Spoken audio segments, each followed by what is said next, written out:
Alô, gente querida, gente boa, começando de novo o Papo de Graça com vocês.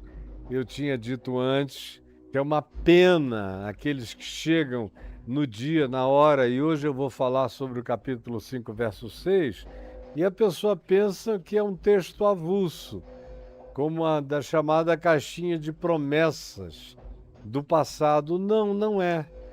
É uma exposição de Mateus que eu comecei meses atrás e que eu gostaria que, se você chegou hoje aqui pela primeira vez e pegou só o meu comentário no verso 6, você o abandone. Eu ficaria muito feliz se você o abandonasse e fosse para Mateus capítulo 1, verso 1, fizesse parte de tudo, entendesse. Senão você não vai entender nunca nada, minha filhinha, meu filho. E eu fico aqui botando todo o meu coração para fora e você desperdiçando o que eu faço com toda a alma e acho uma pena que seja assim. Então, me abandone aqui, deixa quem está acompanhando já há alguns meses seguindo, esse não vai perder nada. Agora, você que chegou, caiu de paraquedas, se não for lá para trás, para o começo, vai pegar um fragmento. É como uma pessoa, um paleontólogo, um arqueólogo, que faz uma escavação e acha um pedacinho de vértebra desse tamanho, que é a vértebra de um dino, de um dinossauro enorme, mas ali, naquele lugar todo, ele achou só aquela vértebra, que pelo conhecimento dele de arqueologia, de paleontologia e de tudo mais, ele sabe que é de um dinossauro, talvez ele identifique até a especificidade do dinossauro, embora não haja nada maior para ser achado. Mas ele sabe por causa do muito estudo do todo. Agora, se sou eu a pessoa e não um expert, chego lá e dou uma escavadinha e me aparece um osso de dinossauro, uma vértebra do tamanho disso aqui, eu olho, acho interessante, provavelmente limpe, guarde, ponha no bolso, traga para casa e vá guardar papel, vá botar em cima da minha Bíblia, de um livro que eu esteja lendo, a menos que chegue um expert e diga, rapaz, você tem um fragmento de dinossauro aqui, é uma vértebra, Caio. Aí aquilo vira outra coisa, porque eu vou ler a partir de um contexto e vou me interessar pelo contexto. Então eu estou implorando a você, vá para o contexto. Vá para o início, pegue tudo. Do contrário, você será apenas mais um ente fragmentado. Aqui em Mateus 5, nas bem-aventuranças, se diz que Jesus, vendo as multidões, subiu a um monte, há muitos montes naquela região da Galiléia, e se assentou. E como se assentasse, se aproximaram inicialmente os discípulos, os que andavam no cotidiano com ele. E ele passou a ensiná-los o caminho da felicidade, o caminho do Macários. Falei muito disso nos meses anteriores, até eu parar 3 meses atrás.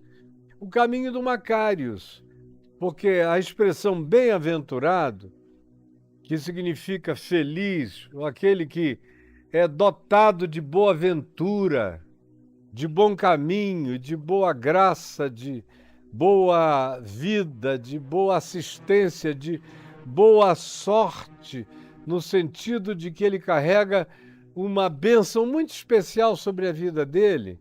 Então, esses são os bem-aventurados. E o texto grego é definido pela palavra Macários, que significa espiritualmente feliz. Então, espiritualmente felizes são os humildes de espírito, são os ensináveis. Eu expliquei aqui longamente, mais de 1 hora, o significado do humilde, como vem de humus, de onde vem também a palavra umidade, de onde vem a palavra que designa não só umidade, mas humildade. Tudo isso também designa humor. E o humus designa a terra fértil. O humilde é aquele que tem um coração fértil para o ensino, é um indivíduo ensinável, aberto para aprender. Esse aprende todos os mistérios do reino de Deus. Os que choram, os solidários, os misericordiosos, os que se importam, esses serão consolados sempre. Há uma consolação na solidariedade, no amor que se importa com o destino do outro, por mais que isso carrega a dor que a importância atribuída ao sofrimento do próximo produz em nós, paradoxalmente, isso gera uma consolação. Eu falei 1 hora e tanto sobre isso, e diversos aspectos. Bem-aventurados ou felizes espiritualmente os mansos. Ontem eu fiz uma pequena recapitulação de que esse não é o tolo. A referência de manso para nós não é Moisés, não é Abraão, não é nenhum desses homens da Bíblia, é Jesus, é o único manso. E eu tenho que aprender mansidão com Jesus, não com Moisés, não com Davi, não com Abraão, não com Paulo, é com Jesus que eu aprendo. E quem quiser ser sábio, se Paulo quiser ser sábio, aprenda com Jesus. Quem quer que veio depois de Jesus, ou veio depois da informação sobre Jesus, aprenda com Jesus. O caminho da mansidão. Porque o caminho da mansidão, ele é todo definido no Filho do Homem. E não tem nada a ver com tornar-se um bobalhão, um idiotado, um indivíduo intimidado. Tudo que eu expliquei então, há 3 meses e pouco atrás, e fiz uma leve recapitulação no dia de ontem. E aí no dia de hoje, verso 6, diz assim: bem-aventurados, macários, felizes espiritualmente. Você vê que não é uma felicidade material. Não tem nenhum desses textos aqui diz felizes os que têm 4 casas, felizes os que têm dinheiro sobrando para as próximas 10 gerações da família, felizes os que não têm falta de absolutamente nada, felizes os que têm uma saúde perfeita, maravilhosa e o corpo bonito, forte, interessante, muscular. Felizes os gênios, os cultos, os superinteligentes, os famosos, os poderosinhos. Não! Isso aí o que diz é o mundo. Quem diz assim é a igreja. Quem diz assim hoje em dia é a religião, especialmente a evangélica. Nem todos, mas a maioria. Qualquer púlpito praticamente que você vá ouvir, o bem-aventurado não é o macário, espiritualmente feliz, porque é humilde, aprende com o evangelho, dá razão a Deus, porque é condoído, é misericordioso, porque é uma pessoa que se autocontrola, que tem domínio próprio. Não, a gente encontra o oposto disso tudo, como signo de felicidade. E você foi um dos que entrou nessa. E está aí todo cheio de remédio, ansioso, angustiado, aflito, preocupado, neurótico ou paranoico, cheio de inquietações no coração, sem o louvor dos meus amigos bem-te-vis, sem nada disso. E dizendo que está indo para campanhas de prosperidade, comprando prosperidade com dízimo, com oferta, com doação de terreno, com herança doada para a igreja, com todos os enganos que lhes são oferecidos. Mas não tem nada a ver com o que Jesus ensinou.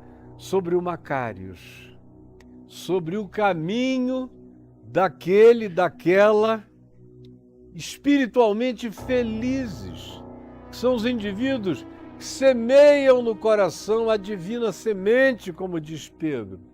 O sêmen, o divino esperma santo, a semente, o sêmen divino no útero do coração, onde Pedro diz que é forjada uma criatura nova, segundo a natureza divina, que vai crescendo para aprender a se tornar um Cristo de Deus, que é a finalidade da nossa vocação espiritual em Jesus. Essa é a finalidade da minha e da sua vocação. Essa é a prosperidade absoluta.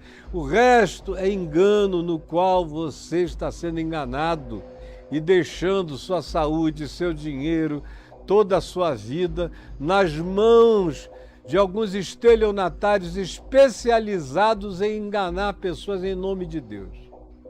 Hoje aqui no verso 6, o Macário, o feliz espiritualmente, se diz que é aquele que tem fome e sede de justiça. Aí você me pergunta, mas o que é isso? Ter fome e sede de justiça, Caio. Que negócio é esse? Fala aqui para mim.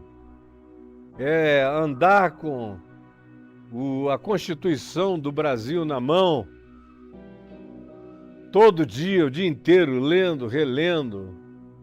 É andar com o Código de Processo Civil ou com as leis criminais do Brasil? É fazer o quê? É conhecer todos os que designam os tratos mínimos sociais entre nós, aqui como nação, como país. É isso que é ter fome e sede de justiça? É estudar direito? É se tornar um promotor? É virar um Sérgio Moro no auge da Lava Jato, querendo criminalizar até as pulgas? Quem é aquele que é a pessoa que Jesus aqui designa como tendo fome e sede de justiça? Há várias categorias de justiça e eu não tenho que me insurgir contra nenhuma delas, exceto contra uma. Eu vou dizer depois. Eu não tenho que me insurgir contra os 10 mandamentos de Moisés, eles são bons. Não tem um mandamento ruim ali. Nenhum.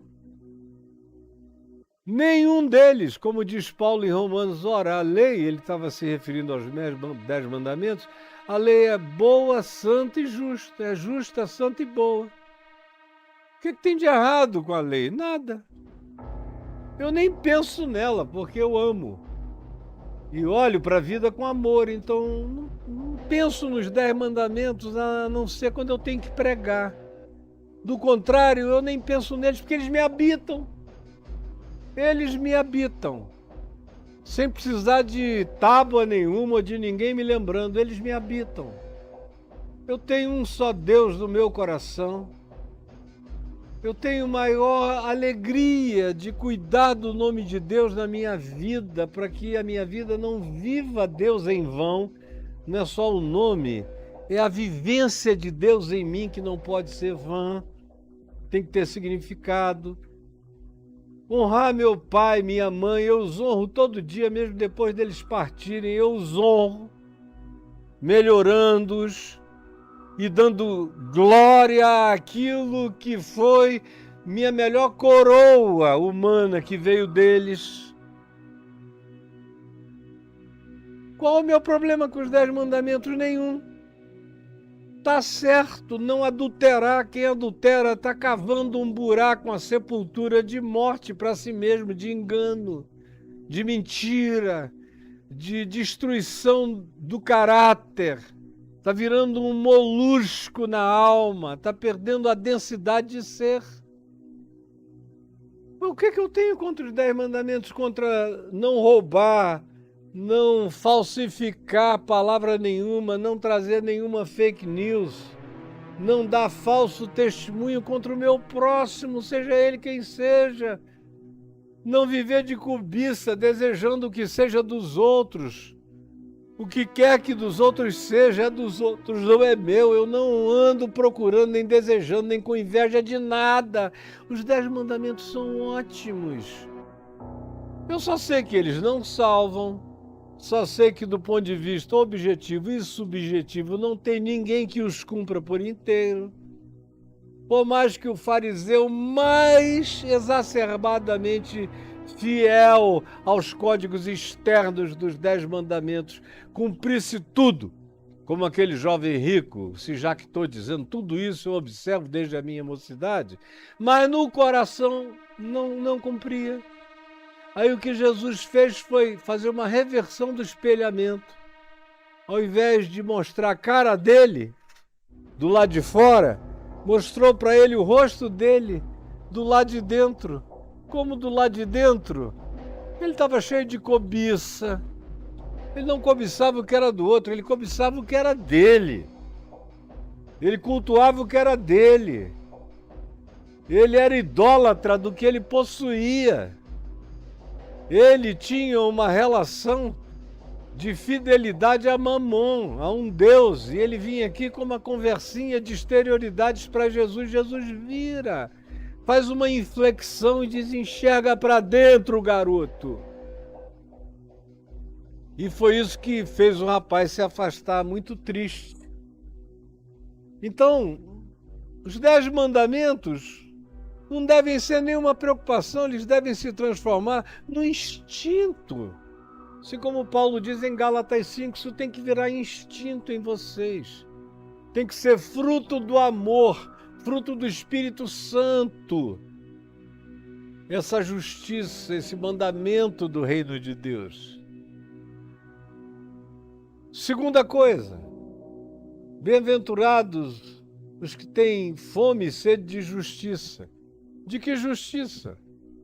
Da justiça instituída justamente, adequadamente, judiciosamente, como elemento de balizamento das relações humanas em uma dada sociedade, em qualquer sociedade. Normalmente, eu digo normalmente,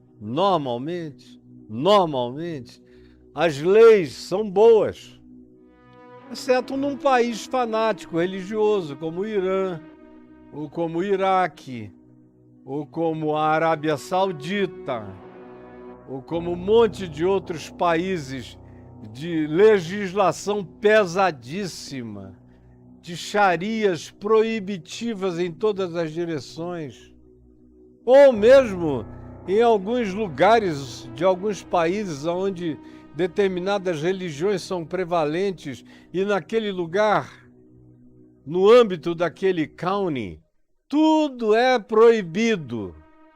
Mas do contrário, no geral, as leis planetárias são muito razoáveis. Dá para você caber nelas e viver bem nelas, no geral. São bastante razoáveis. No entanto, é o profeta Isaías, no capítulo 8 e também no capítulo 10, verso 8, capítulo 8, verso 10, entre os capítulos 8 e 10, Isaías fala das leis perversas. Ai, ele diz, ai dos que escrevem leis de injustiça. Isso tinha que estar colocado ali no Congresso Nacional, bem na entrada, bem do lado do Ulisses Guimarães. Ai dos que escrevem leis de justiça, leis de iniquidade, para diminuir ou tirar o direito do órfão, da viúva, do pobre, do necessitado. Leis que dão a alguns e só a alguns o direito de acumularem campo a campo, terra a terra, até se tornarem os grandes latifundiários, dono de toda a terra.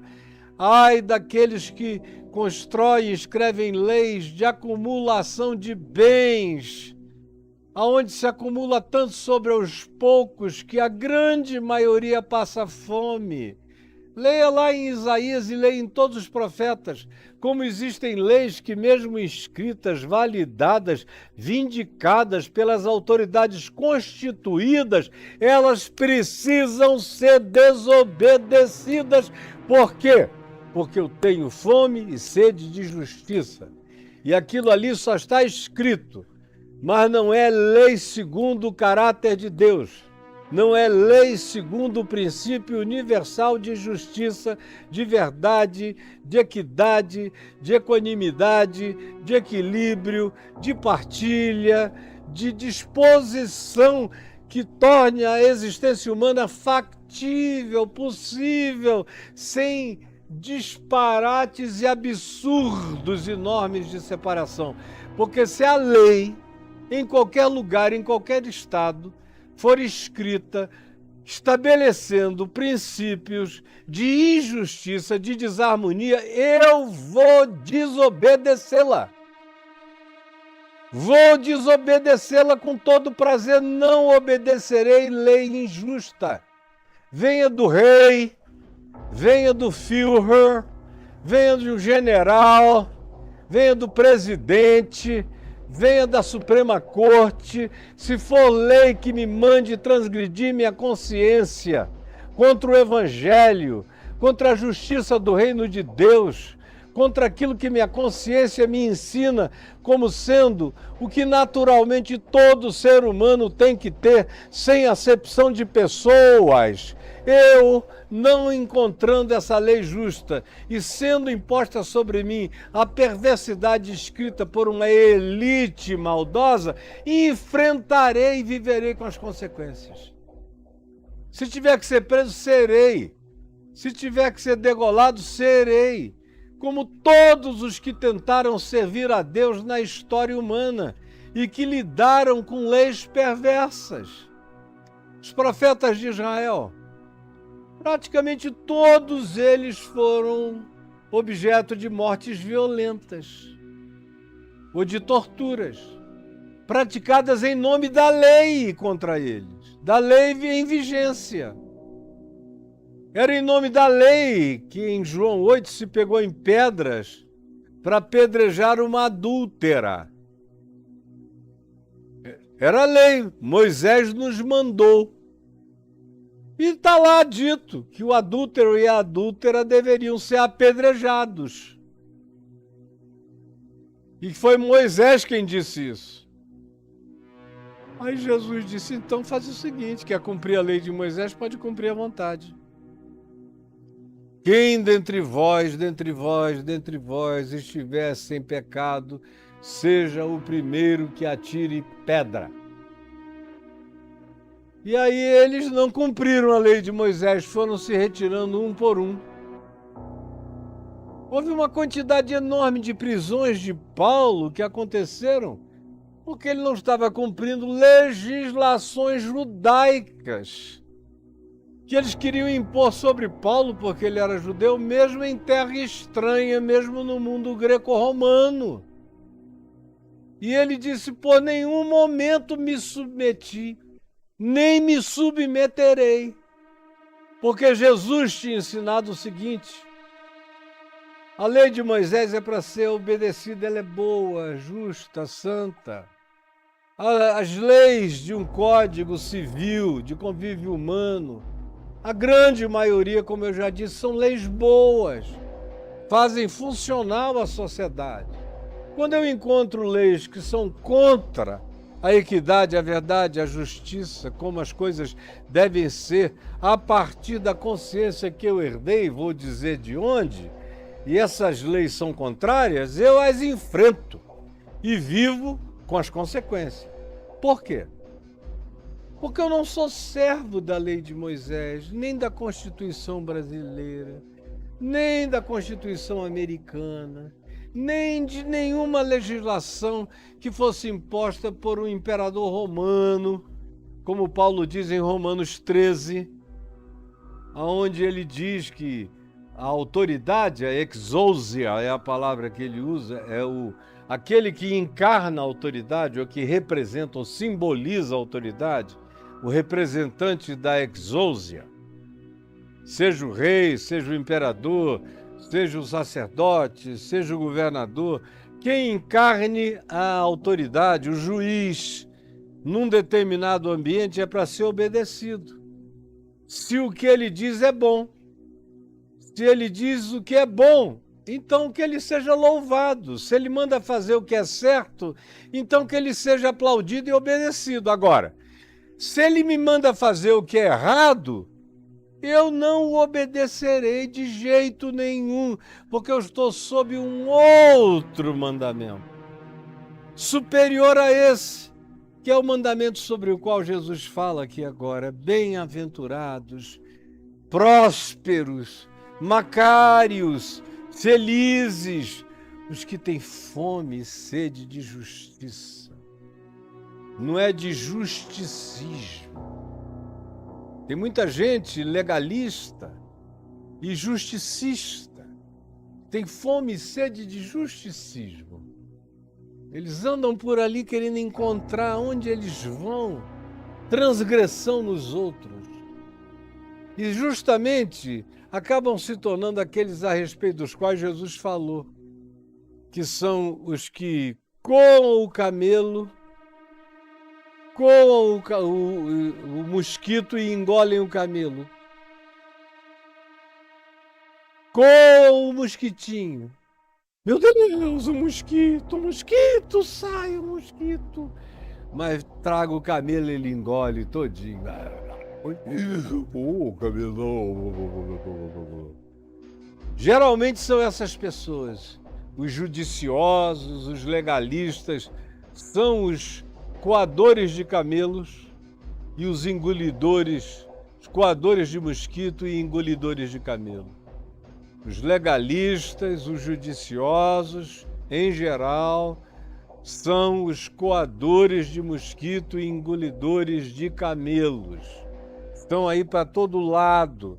E na religião eles superabundam, porque eles acham que legalismo é santidade.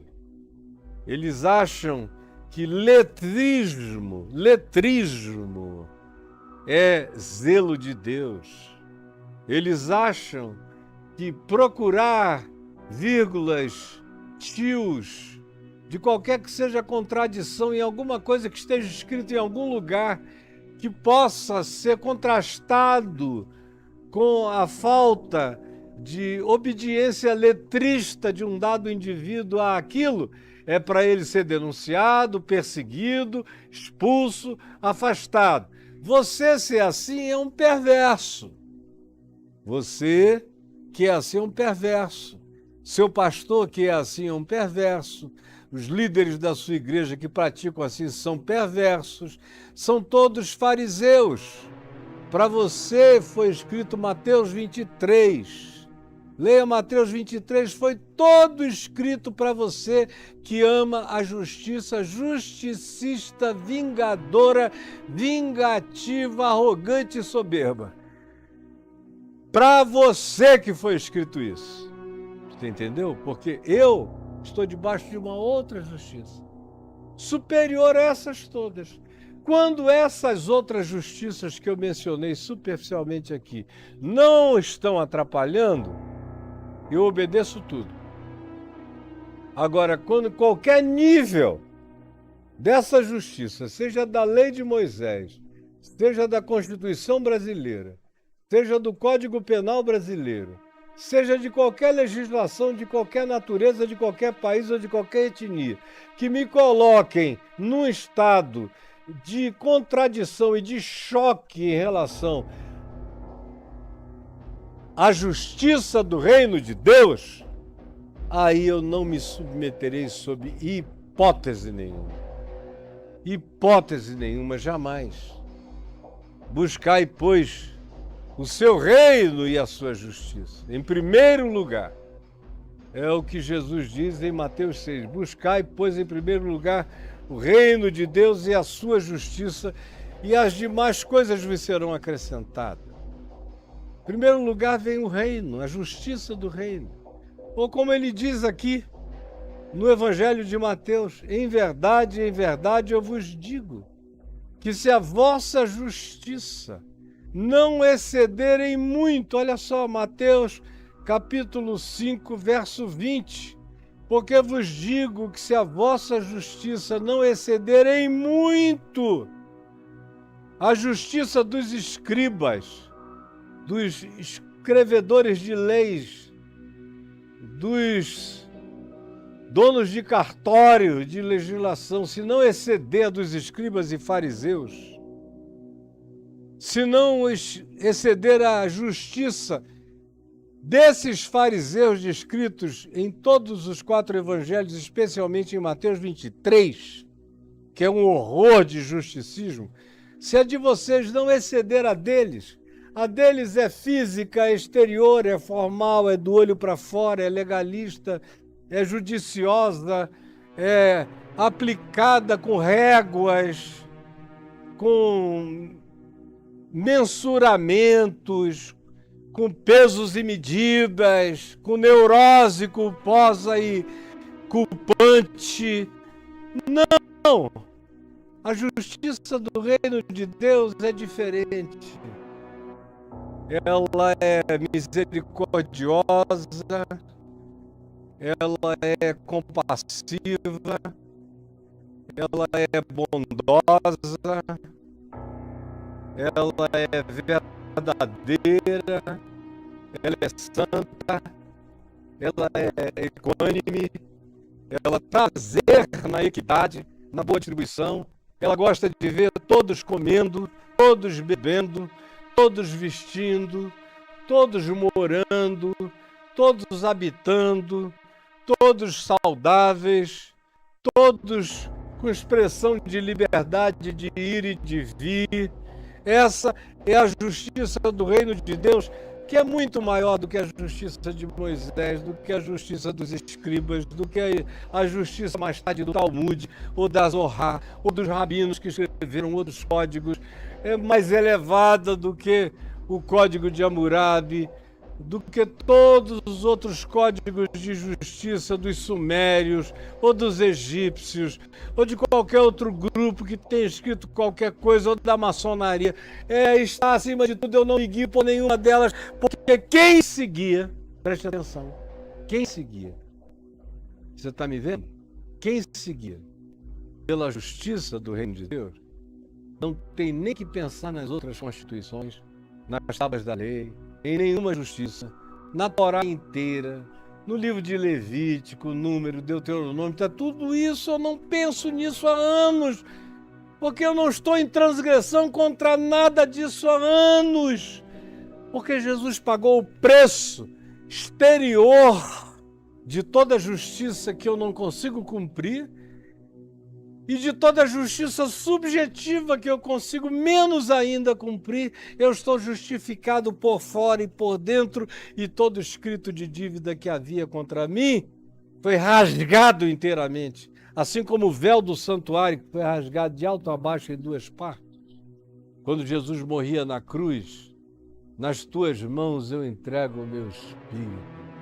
E então tremeu a terra, escureceu-se o sol, tumbas se abriram, corpos de santos que dormiam no pó da terra ressuscitaram e, entrando na cidade santa, apareceram a muitos. Mas o chocante é que se diz que lá dentro, no interior do templo de Jerusalém, onde só o sumo sacerdote entrava uma vez no ano, no Santo dos Santos, que era feito de um véu espesso, uma cortina inenrasgável por força e por braço humano, só por espadas ou por objetos cortantes, foi rasgada como por mão humana, de alto a baixo, era alta, lá no alto, de alto a baixo, assim como todo escrito de dívida que havia contra mim e que constava de ordenanças e que me era prejudicial, foi inteiramente rasgado e encravado na cruz. Essa justiça me justifica e eu a tomo pela fé e sou justo em Cristo porque Ele me atribuiu a justiça dele. E sou justo em Cristo Porque a única justiça que me interessa cumprir é essa, que está para além do justicismo humano, do legalismo humano, e que não é escrita com tinta. Como diz o profeta Jeremias, é uma justiça inscrita com o dedo de Deus no coração humano. Ou os profetas todos dizem que ela seria inscrita. Jesus repete que ela seria inscrita. Paulo diz que ela seria inscrita no coração. Até daquele que nunca leu a Escritura, lê Romanos 10, que nunca leu nada, que não sabe nem ler, que nunca nem ouviu a leitura da Escritura no coração desse, que ouve todavia a voz de Deus no silêncio da noite, do sonho da madrugada, como eu já falei em várias ocasiões e recentemente falei nos Salmos, que só receberão os que fizerem parte do Caio Fábio exclusivo. Essa voz é ouvida por toda a terra, até por quem não sabe ler, por quem nunca ouviu nada. Ela é comunicada de dia e de noite. Não há palavra, não há som, não se ouve nenhuma linguagem, mas não há ninguém que possa dizer que não ouviu essa voz. Bem-aventurados os que têm fome, os que se alimentam, os que se satisfazem com justiça, os que bebem justiça, os que só se satisfazem quando veem a justiça sendo estabelecida.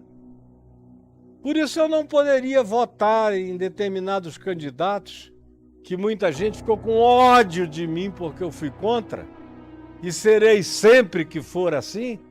Nunca serei diferente, não esperem de mim outra coisa.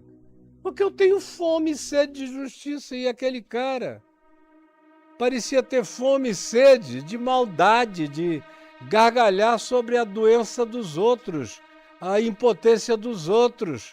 Afinal de contas, ele não é coveiro, não está nem aí também para a árvore, nem para a natureza, nem para a criação, nem para o pobre. Esse pessoal aí não quer trabalhar. É tudo diferente do que Jesus me ensinou a ver, olhar, ser e praticar. Como é que eu vou ter alguma afinidade? Eu não tenho nenhuma, jamais terei. Ele não parece com o meu Senhor, que colocou em mim fome. Eu não vivo feliz vendo injustiça. Não tem como eu me satisfazer.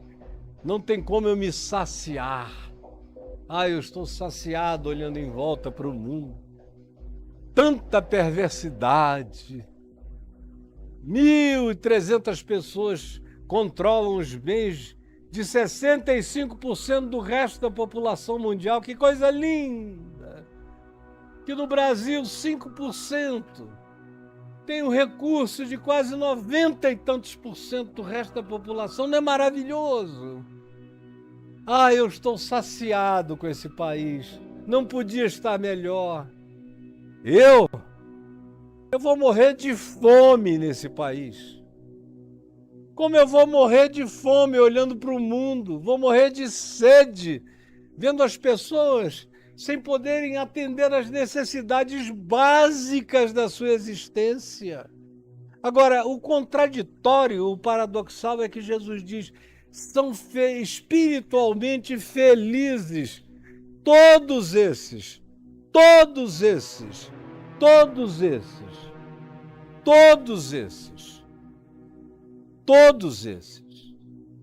que têm fome e sede de justiça. São os seres felizes. Esses são os felizes do Evangelho. São os que têm fome e sede de justiça. Não é um paradoxo? De acordo com os paradigmas humanos, você iria dizer que infeliz esse que não teve sossego na vida porque não conseguiu parar de ver injustiça humana na terra, no país, na vizinhança, na família, em lugar nenhum. Que vida mais miserável! E Jesus vem e diz: que vida mais próspera. Esses são os prósperos de Deus, são os felizes de Deus, são os abençoados de Deus, são os que não se contentam com a injustiça, são os que não tiram o seu contentamento da maldade, da desigualdade, da iniquidade. São os que não se alegram diante da prática do vitupério, da carência do próximo, do abandono do órfão, da viúva, do empobrecido, do miserabilizado, do que não tem acesso, do que perdeu a chance e não sabe mais ficar em pé. Mas eu estou em pé, eu posso ajudá-lo, eu posso levá-lo, se eu posso. O que o apóstolo João diz, o que o Evangelho diz, o que eu sou ordenado é isso. Na primeira epístola de João, ele diz que se eu vou passando e eu vejo o meu próximo passando necessidade e eu tenho água para beber, tenho pão para comer, tenho veste para cobrir e a compartilhar com esse meu próximo, e eu podendo, vendo e tendo, fechar para ele os meus olhos, virar noutra direção, blindar meu coração, escolher um outro rumo e for embora, João pergunta em nome de Deus, preste atenção, como é que pode permanecer em você o amor de Deus? Como pode? Se você consegue ser assim, fazer assim, não há nada de Deus em ti. Não há uma prosperidade, não há uma bem-aventurança. Agora, eu estou dizendo a verdade. Quem tiver ouvidos, ouça. Quem tiver olhos, veja. Quem quiser aproveitar, aproveite. Porque o paradoxo é esse. Espiritualmente felizes, felicíssimos, sejam todos esses que têm fome, que têm sede de justiça, porque serão fartos. Vai chegar o dia, vai chegar a hora em que você vai ver.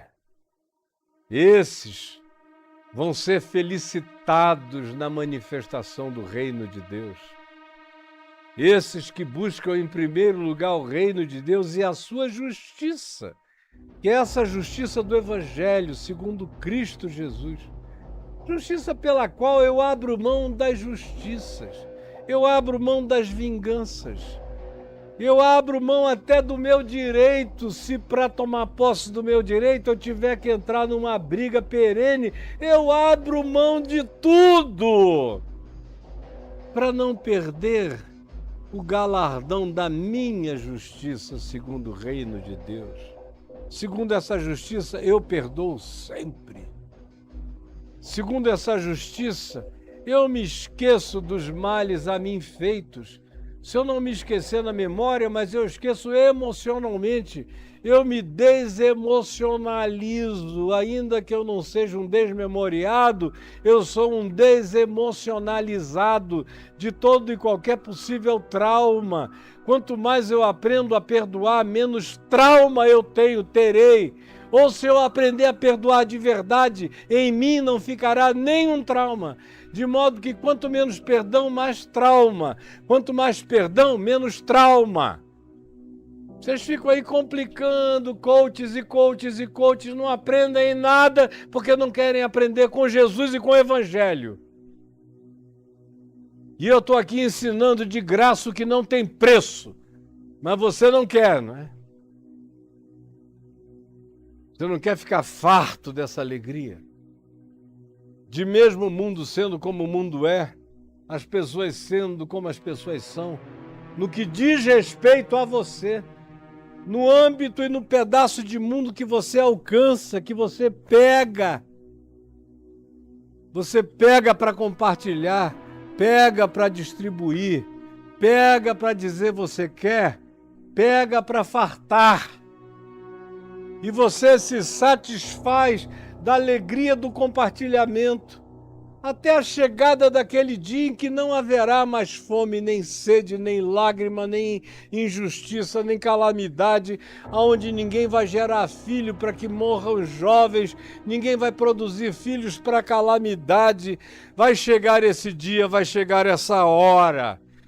Enquanto não chega, eu sou o homem mais feliz do mundo, com meu coração aberto, eu sou um próspero. Quer ver um homem próspero? Olha aqui para mim. Tentando manter meu coração com humus para o Evangelho, com o alimento da humildade. Sou o homem mais feliz do mundo, chorando de solidariedade, me importando com a dor humana. Sou o ser mais feliz da terra, exercendo autocontrole. Podia destruir, quebrar os ossos do idiota, mas o perdoo. Vou adiante, não levo no coração, deixo para trás, sigo em frente e vou feliz. Com fome, com sede de justiça. Não estou agradado com a maldade planetária. Não estou nem um pouco agradado com o que se faz da destruição da criação de Deus na Terra, nem no mundo, nem atualmente até o espaço, até a Lua está sendo poluída por nós. Daqui a pouco é Marte. Não estou agradado de ver tanta fome, tanta miséria. Mais da metade da população do planeta indo dormir todo dia com fome, com o estômago roncando. Você está agradado, está feliz da vida porque está prosperando, está gostosinha, está bonitinha, está fortinho, está musculoso? Seu patético, infeliz. Prazo da tua vida é muito triste, é muito limitado. E os galardões da tua vida são todos tristeza. E as tuas coroas são todas de espinho. Porque você não quis aprender até o dia de hoje a ser um Macário espiritualmente feliz. Entre outras coisas, mantendo no coração essa bendita insatisfação, essa incapacidade de se fartar enquanto os outros estão padecendo de miséria à nossa volta. Eu como, eu bebo, eu durmo numa cama boa, num travesseiro gostoso, limpo e fresco. Não me trato mal, faço o possível para minha família ter tudo que seja razoavelmente bom e modesto. Gostaria que o mundo inteiro tivesse, e no que eu tenho e no que eu tive durante todos esses quase 70 anos de vida, tudo que eu tive, eu tirei só o suficiente para minha família viver e dei o resto.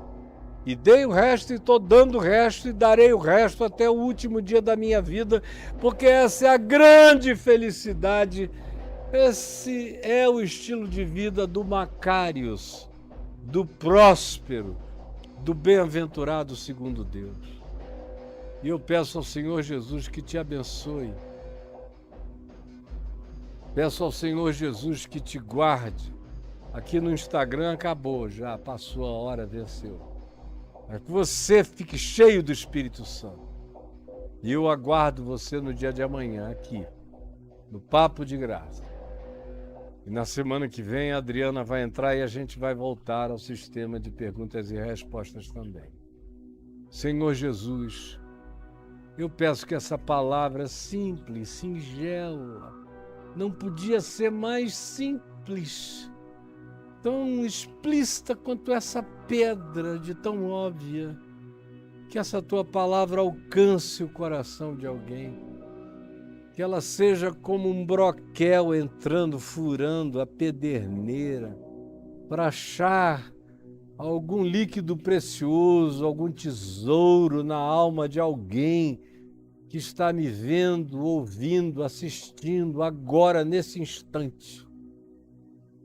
Por favor, Espírito Santo, que a palavra que saiu da minha boca não tenha caído no vazio e nem volte para ti vazia, antes realize os milagres, convulsione os entendimentos, produz arrependimento e novas convicções e decisões de caráter, para que a gente aprenda o que é ser feliz segundo Jesus, para que sejamos todos macários de Deus vivendo na face da terra.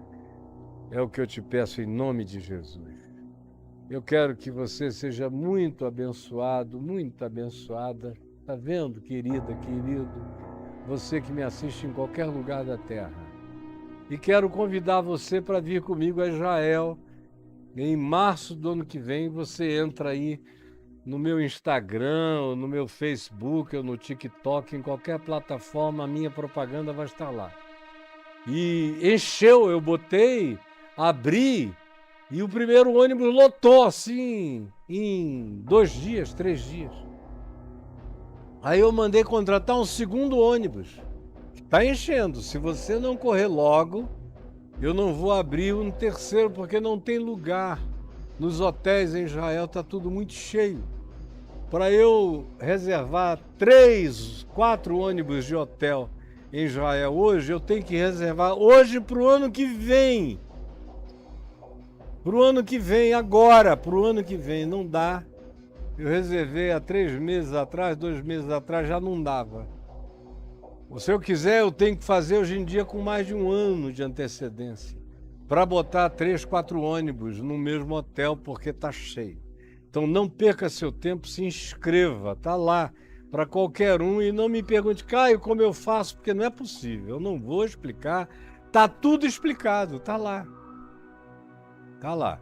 Segunda coisa, aqui, você está vendo na descrição do vídeo, e também vai passar por ali um Pix, no GC, dizendo qual é o Pix para sustentar o Papo de Graça, sustentar os meninos que estão trabalhando ali fora, tudo que a gente gasta para isso chegar até você, e não é pouco, os equipamentos que nós estamos adquirindo, tem gente nos ajudando, como o Leonardo, que nos doou alguns roteadores, microfones, mas a gente ainda precisa de muito mais equipamento. E, sobretudo, tem o salário de todo dia desse pessoal querido que trabalha aqui comigo. O Pix da VMV TV está aí para você ajudar com a contribuição ao meu ministério. E também tem o meu Pix pessoal, que está aí para ajudar, para contribuir pessoalmente com o Caio, com a Adriana. Tem lá o meu Pix, se você é inteligente o bastante para entrar e saber cada coisa, o que seja e o que é. E se tiver desejo sincero, honesto, alegria e boa vontade no coração, contribua com toda a fartura e generosidade do seu ser. Um beijo para você, beijão para você, um beijão para todos nós. Que o Senhor nos abençoe e nos guarde. Que o Senhor faça resplandecer o seu rosto sobre nós e tenha misericórdia de nós. Que o Senhor sobre nós levante o seu rosto e nos dê paz, em nome de Jesus. Amém e amém.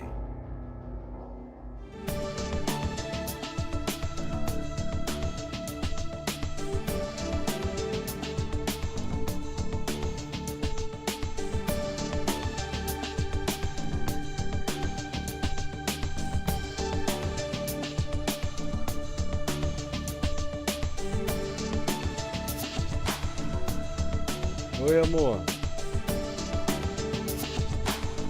Aonde? Ué, ele não foi almoçar com o pessoal? Eu já tô indo. Por que ele não veio aqui fora?